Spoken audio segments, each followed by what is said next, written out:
Gente, olha, o bom conselho é um ato de generosidade que nasce na observação e também na experiência. Ele pode vir, de repente, de um pai, de outro familiar, de um amigo, ou mesmo de um professor. E foi justamente isso que motivou Gustavo Cerbasi, autor de Casais Inteligentes Enriquecem Juntos e Cartas a um Jovem Investidor, a escrever agora 10 bons conselhos de meu pai.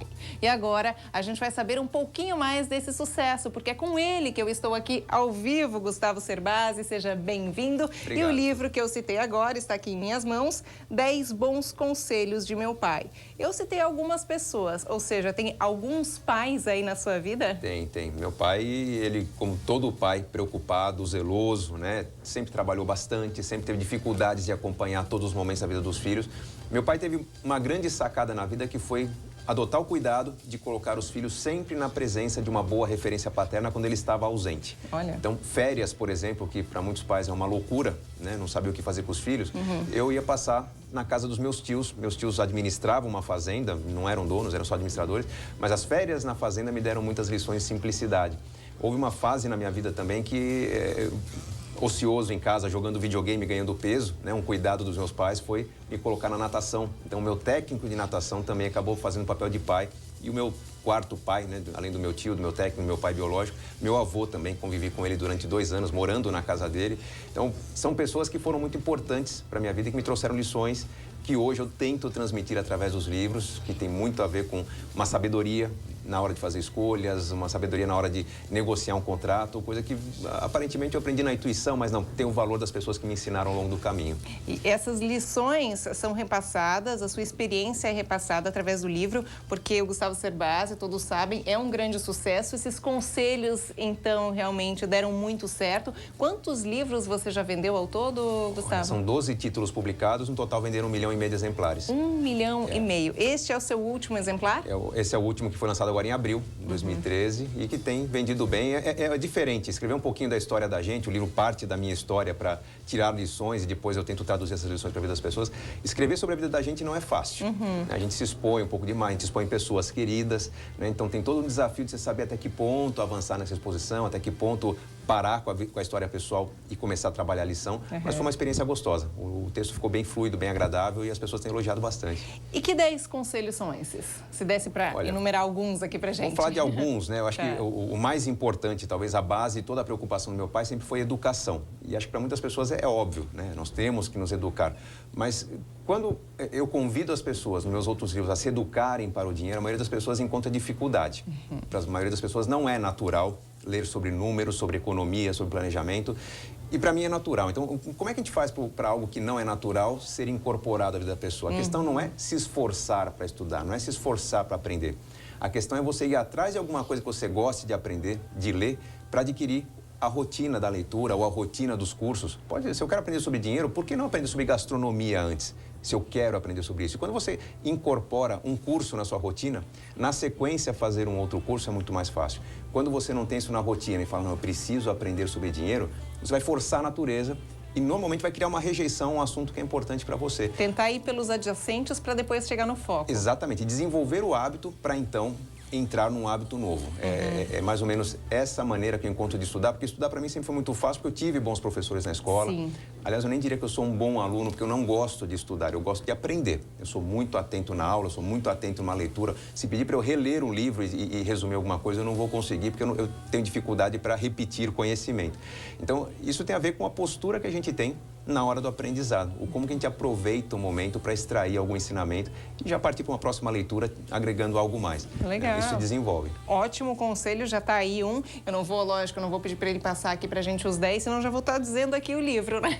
Mas alguns outros aqui que a gente poderia estar citando. Tem um que eu considero fundamental do ponto de vista do dinheiro, que eu chamo um livro de Antecipe-se, ou Faça Antes do que os Outros, né? Tem muito a ver com o começo da carreira da pessoa, que às vezes está ali, colegas de trabalho, estão acabando o trabalho cedo, vão para a festa, vão para o happy hour.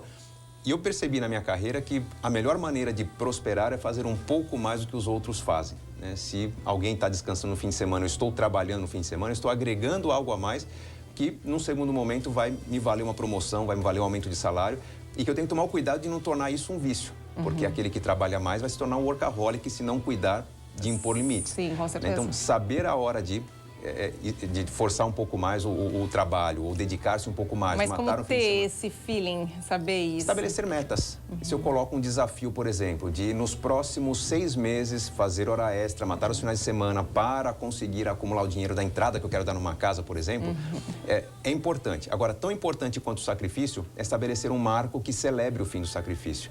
Eu vou trabalhar por 6 meses para juntar o dinheiro e por mais um mês para juntar o dinheiro de uma viagem no fim de semana em que eu, com a família, decreto o fim do sacrifício. As pessoas normalmente esquecem dessa celebração que marca a virada de página. Então, se eu sei que existem momentos do sacrifício, existem momentos de mudar a página, de virar completamente para o outro lado e priorizar minha família, meu tempo pessoal, eu vou conseguir manter um equilíbrio que muita gente acaba perdendo por hábito.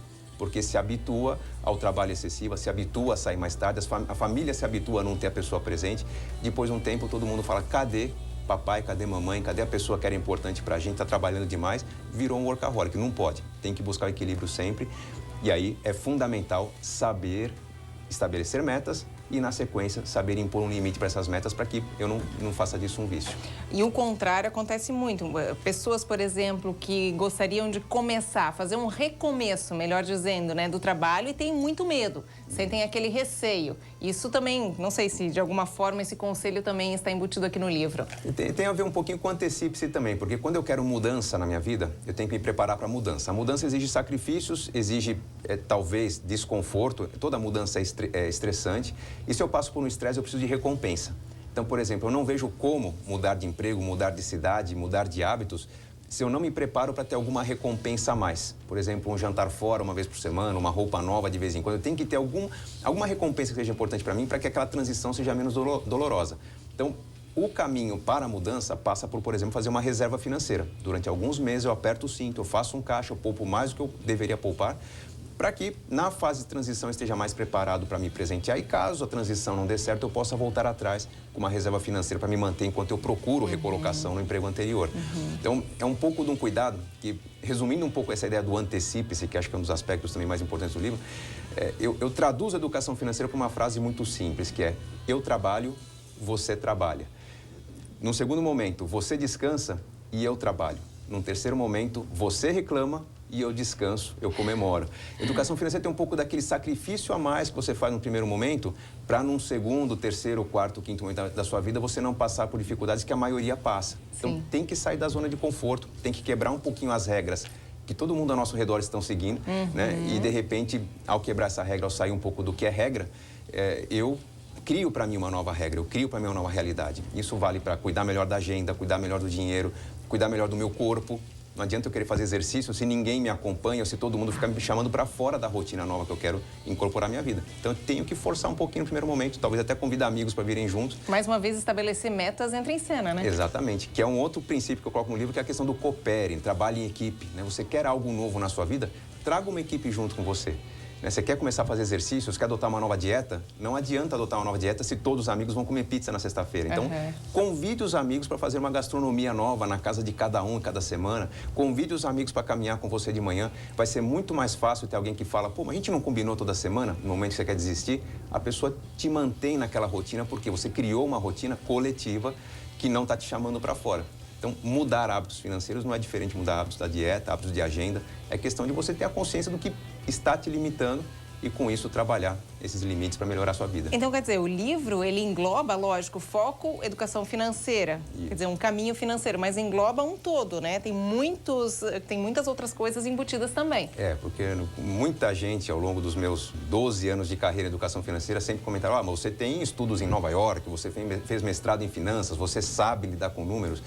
E eu sempre contestei muito isso, porque eu sempre fujo da questão dos números para trabalhar um pouco mais a sociologia, a antropologia desse comportamento ligado ao dinheiro. Legal. Então, o que eu fiz no livro 10 Bons Conselhos do Meu Pai foi desenvolver esse lado da preparação do ser humano para que ele aceite o conhecimento, a mudança, a transformação, a rotina nova, a disciplina, como elementos mais naturais na sua vida. E, obviamente, conversei com psicólogos, com especialistas no comportamento, para ajudar a desenvolver métodos para as pessoas incorporarem isso às suas vidas. Tenho certeza que isso é viável porque meus amigos, os conhecidos, meus clientes colocam isso em prática e atestam que o livro realmente mostra esse passo a passo. Então, a ideia é transformar as vidas para melhor. Gente, 10 Bons Conselhos de Meu Pai, já está à venda, então, nas livrarias. A gente só deu um apanhado geral do que você encontra aqui dentro. E hoje, à noite, a partir das 8 horas da noite, eu tenho uma palestra com o Gustavo Cerbasi no Teatro Carlos Gomes. Aí, assim, as 2 primeiras pessoas que ligarem aqui na RIC TV Record, 3381-3200, faturam um ingresso para acompanhar essa palestra junto com o Gustavo Cerbasi. Muito obrigada pela participação mais uma vez aqui no nosso programa. Aquela vez falamos sobre casais inteligentes e enriquecem juntos. Isso. Agora, esse livro. Esperamos o próximo. Próxima vez em Blumenau, estou aqui presente. Tá certo. Obrigada, gente.